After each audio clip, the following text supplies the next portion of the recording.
So, Luigi Mangione is apparently being forced to listen to Lil Durk by his cellmates.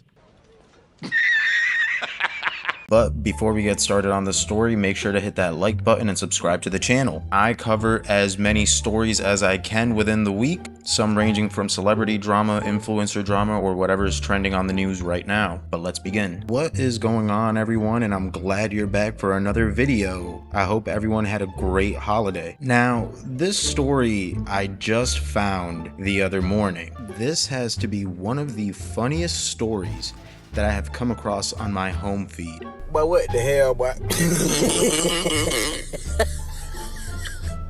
Oh, crap. Now, if anyone doesn't know about the Luigi Mangione case, this case starts back on December 4th, 2024, when the CEO of UnitedHealthcare, Brian Thompson, was shot outside of a Hilton Midtown hotel. Apparently, he was walking into the hotel when the shooter struck and fired him. Investigators ended up arresting Luigi Mangione 5 days into the investigation.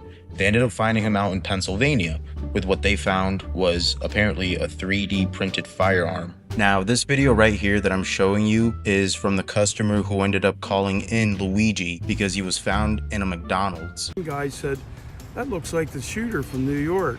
This man, who then left the restaurant to attend church, was flabbergasted to come back and find out Mangione, who police say is responsible for killing Brian Thompson, had been there. I kept thinking about it all day yesterday. How can that be, you know? I mean, here we are, this little town. Now, Mangione is facing state and federal charges.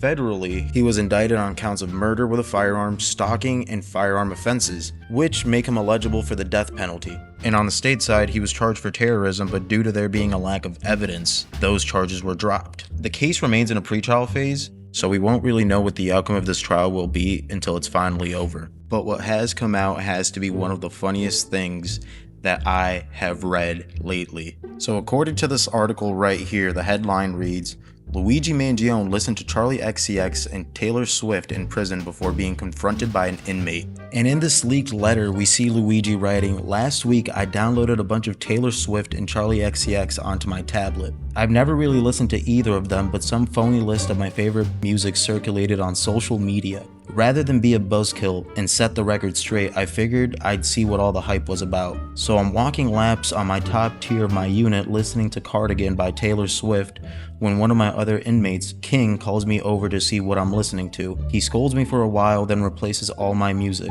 Now I'm listening to Lil Durk."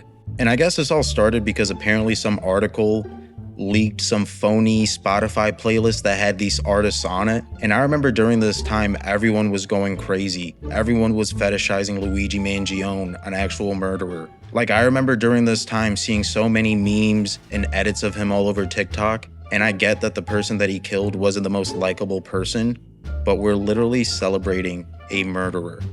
It kind of reminds me when Netflix first dropped their TV show Monster, and then everywhere on social media I was seeing edits of Jeffrey Dahmer. Like, what is good with people that nowadays we're at a point where we sexualize literally some of the worst people in society? But anyways, this article had me laughing. Like, can you imagine being Luigi Mangione listening to some of the softest girl pop music, and then your intimidating cellmate comes up to you, scolds you, gives you a lesson, and then offers his music advice to you? Like, that just has to be hilarious in and of itself.